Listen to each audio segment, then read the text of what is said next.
Second problem solve करते हैं। Two particles A and B each of mass m are attached to the ends of a light inextensible string of length l and b moves in a smooth straight groove in a smooth horizontal table. Initially b is at rest in the groove, AB being perpendicular to the groove and of length half l.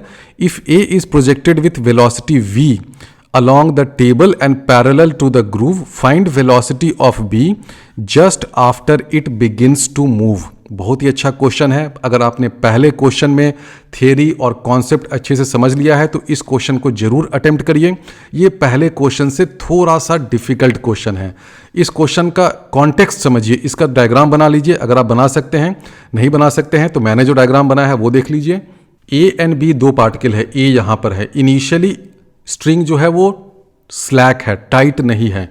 क्यों tight नहीं है? क्योंकि string का length है L, ये string का पूरा length है L, लेकिन ये वाला डिस्टेंस जो है ना, देखो AB being perpendicular to the groove and of length half L, ये डिस्टेंस है हाफ L, ये L/2 के बराबर है और स्ट्रिंग का लेंथ है L। ठीक है, तो स्ट्रिंग इनिशियली स्लैक है। अब आपने इस पार्टिकल A को, पार्टिकल A ये है, इसको v वेलोसिटी से प्रोजेक्ट किया। किस डायरेक्शन में? Parallel to the groove.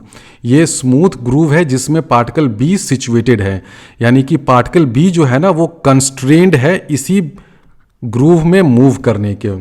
तो ये पार्टिकल A जो है वो मूव करना स्टार्ट करेगा। जैसे ही ये वाला डिस्टेंस L के बराबर हो जाएगा, स्ट्रिंग लेंथ के बराबर हो जाएगा, तो क्या हो जाएगा? स्ट्रिंग टाइट हो जाएगा, जो पिछले क्वेश्चन में जो कॉन्सेप्ट था।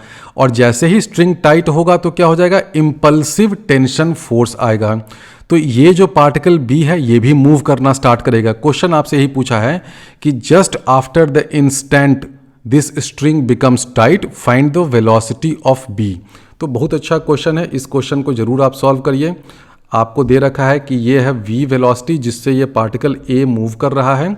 अब जैसे ही ये स्ट्रिंग टाइट होगा तो ये पार्टिकल B भी मूव करने लगेगा। मान लेते हैं कि ये मूव करने लगता है विथ वेलोसिटी u, और ये जो पार्टिकल B है ये इसी स्मूथ ग्रूव में मूव करेगा। तो अब आपसे पूछा है कि U का मैग्नीट्यूड क्या होगा इन टर्म्स ऑफ V। अब आप ये बताइए कि ये जो पार्टिकल B मूव करना स्टार्ट किया, किसके कारण मूव कर रहा है?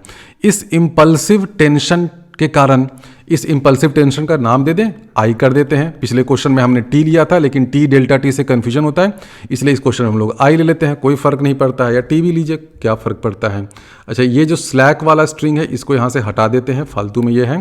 तो देखो ये जो पार्टिकल B मूव करना स्टार्ट करेगा, किसके कारण? ये जो इम्पल्सिव टेंशन है, इसको T ही लिखते हैं, चलो भाई T ही लिखते हैं। तो इस इम्पल्सिव टेंशन के कारण ये पार्टिकल मूव करेगा, और जब ये मोशन स्टार्ट होगा उस टाइम में ये एंगल कितना होगा? ऑब्वियसली 30 डिग्री होगा, क्योंकि देखो ये स्ट्रिंग का लेंथ L हो गया है। इनिशियल ये वाला लेंथ क्वेश्चन में दे रखा था हाफ L है, देखो ये था ना, ये हाफ L था, तो ये वाला एंगल क्या हो जाएगा? साइन 30 होता है ऑपोजिट साइड बाय हाइपोटेन्यूज, तो ये वाला एंगल तो 30 डिग्री है, ये 30 है तो ये भी एंगल 30 डिग्री होगा। तो ये तो बहुत सिंपल है, हाफ L और L है। पिछले क्वेश्चन में L और 2L था, तो एंगल पिछले क्वेश्चन में भी 30 डिग्री था। इस पार्टिकल B का मोशन कौन कर रहा है? ये इम्पल्सिव टेंशन T कर रहा है। इस पार्टिकल B का वेलोसिटी क्या है? U, इस डायरेक्शन में है, अलॉन्ग द ग्रूव है, और इम्पल्सिव टेंशन लग रहा है इस डायरेक्शन में। तो क्या हम लोग इस U का कंपोनेंट ले लें? इस डायरेक्शन में ले सकते हैं क्या? ले लीजिए। ये 30 डिग्री है, ये एंगल 30 डिग्री है, तो U का कंपोनेंट इस डायरेक्शन में क्या हो जाएगा? U cos 30। तो देखो तो भाई हम लोग लिख दें, तो इस डायरेक्शन में मोमेंटम क्या हो जाएगा? mu into cos 30 √3/2। ये मोमेंटम किसके कारण आया? इस टेंशन के कारण। तो this is equal to this tension T into delta T। अब जरा बताओ तो क्या ये इक्वेशन सही है? क्या ये रिलेशन सही है? मैंने देखो चुपचाप से आपको एक गलत चीज़ सिखा दी, ये गलत है। अब आप वीडियो को पॉज करो और सोचो कि ये क्यों गलत है। अगर आप इस इक्वेशन का यूज़ करोगे तो आपको गलत आंसर आएगा। तो गलत चीज़ क्यों गलत होता है ये समझना भी बहुत ज़रूरी है। ये समझो कि क्यों गलत है। ये जो पार्टिकल B है इस डायरेक्शन में मूव करेगा, ये जो स्ट्रिंग है उसको इधर की तरफ खींच रहा है, तो क्या सिर्फ यही स्ट्रिंग यहाँ पर फोर्स लगाएगा, कुछ और नहीं लगाएगा क्या? बिल्कुल लगाएगा, ये तो ग्रूव है ना। और अगर इस पार्टिकल को इस ग्रूव में मूव करना है तो ग्रूव का जो ये वाला साइड वॉल होगा वो एक नॉर्मल रिएक्शन n लगाएगा। तो ये जो डायग्राम हमने बनाया था ना, ये डायग्राम ही इनकम्प्लीट था, इसलिए आपने एक गलत इक्वेशन लिखा। सबसे पहले तो मैं ये बता दूं कि ये इक्वेशन गलत है। गलत क्यों हुआ? क्योंकि देखो यहाँ पर एक नॉर्मल रिएक्शन वाला फोर्स n आएगा और ये नॉर्मल रिएक्शन भी इम्पल्सिव होगा, क्योंकि जस्ट हम लोग उस इंस्टेंट की बात कर रहे हैं जब ये पार्टिकल भी झटके से, जर्क से मूव करना स्टार्ट करता है।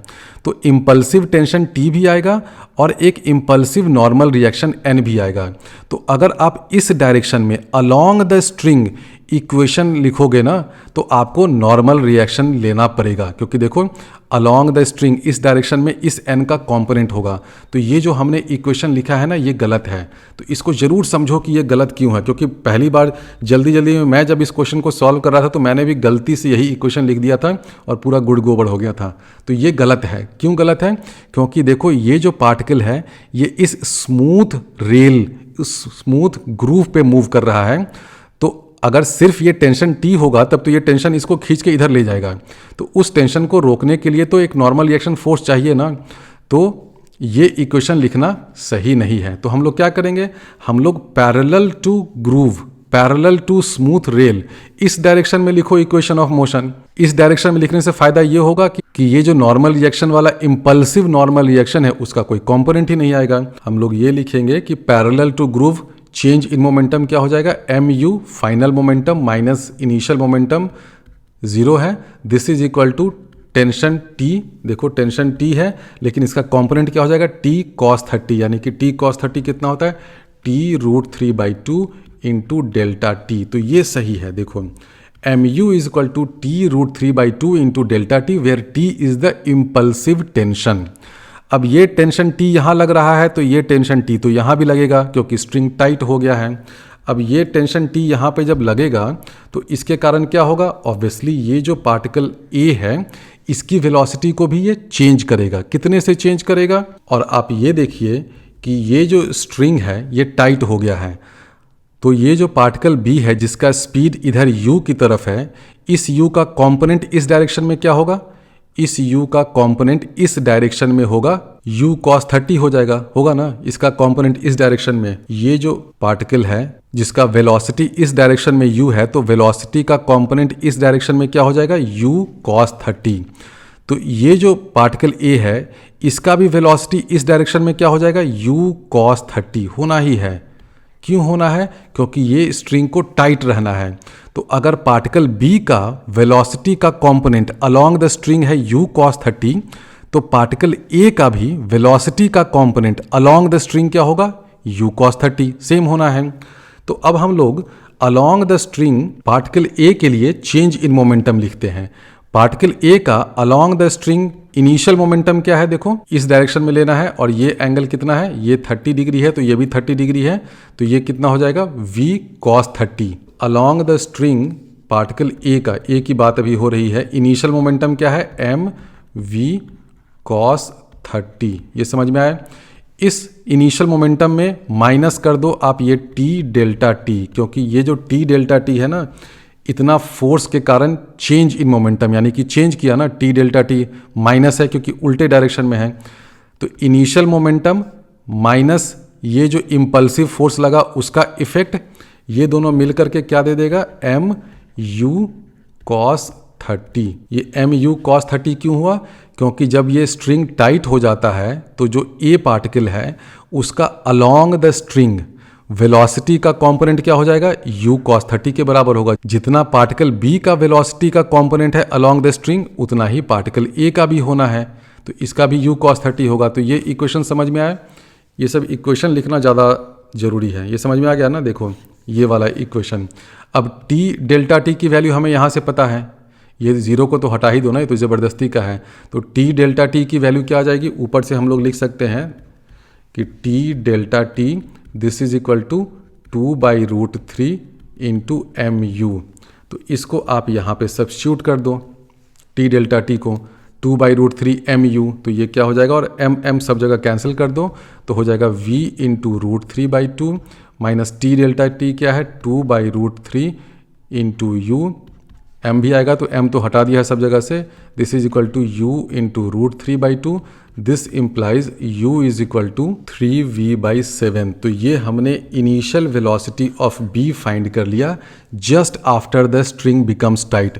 तो ये थोड़ा सा डिफिकल्ट क्वेश्चन है। देखो इसमें क्या किया हमने पहले पार्टिकल b के लिए parallel to the smooth groove उस डायरेक्शन में मोमेंटम वाला इक्वेशन लिखा कि final momentum minus initial momentum is equal to change in momentum produced by the impulsive tension. Tension लग रहा है अलोंग द स्ट्रिंग, उसका कॉम्पोनेंट लिया इधर, तो क्या हो जाएगा t cos 30 t √3/2 into delta T. यहाँ से हम लोग t डेल्टा टी की वैल्यू फाइंड कर लिए। अब पार्टिकल a के लिए आओ और ध्यान ये देना कि along the string particle A और पार्टिकल B दोनों की वेलोसिटी सेम होगी। तो पार्टिकल B की वेलोसिटी अलोंग द स्ट्रिंग क्या है इस डायरेक्शन में u cos 30। तो पार्टिकल A की भी final velocity just after the jerk क्या होगा u cos 30। तो इनिशियल मोमेंटम ये है m v cos 30 माइनस हो जाएगा t डेल्टा टी। माइनस क्यों किया? क्योंकि देखो इनिशियल मोमेंटम भी इस डायरेक्शन में है और ये माइनस t किया क्योंकि टेंशन तो उल्टे डायरेक्शन में लग रहा है ना, ये इसको डिक्रीज करना चाह रहा है, इनिशियल मोमेंटम को ये टेंशन डिक्रीज करना चाह रहा है। तो minus T delta T decrease करने के बाद क्या हो जाएगा m u cos 30।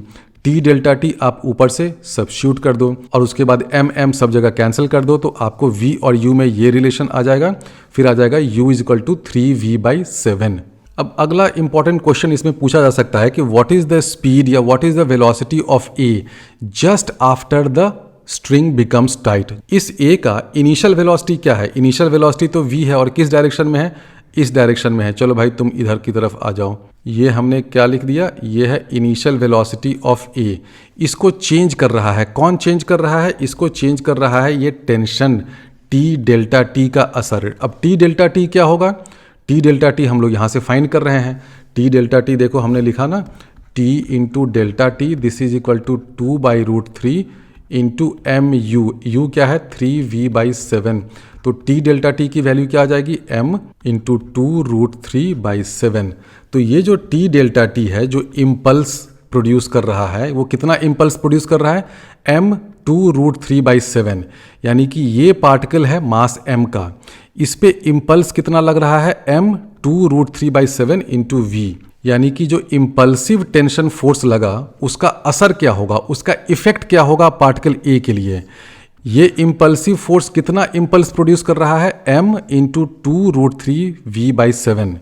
Initial velocity है v इस डायरेक्शन में, इम्पल्सिव फोर्स लग रहा है इस डायरेक्शन में। और ध्यान रखना ये एंगल क्या हो जाएगा? ऑब्वियसली ये एंगल 150 डिग्री हो जाएगा ना। देखो ये 30 है तो ये 150 हो जाएगा। तो 150 डिग्री के डायरेक्शन में इम्पल्सिव फोर्स लग रहा है। उस इम्पल्सिव फोर्स के कारण चेंज इन मोमेंटम कितना है? m into 2√3v/7।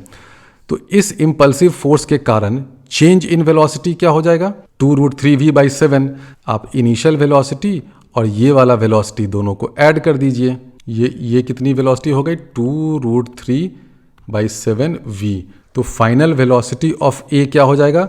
ये v और ये 2√3/7v, इन दोनों का वेक्टर सम, ये वाला एंगल है 150 डिग्री। इसको अब आप वेक्टर सम वाला जो फॉर्मूला होता है ट्रायंगल लॉ या पैरेललोग्राम लॉ, उससे कर लीजिएगा तो आपको magnitude of speed of a आ जाएगा। ये थोड़ा सा डिफिकल्ट हो जाएगा क्योंकि इसमें आपको एक स्टेप और करना पड़ रहा है, वेक्टर एडिशन करना पड़ रहा है।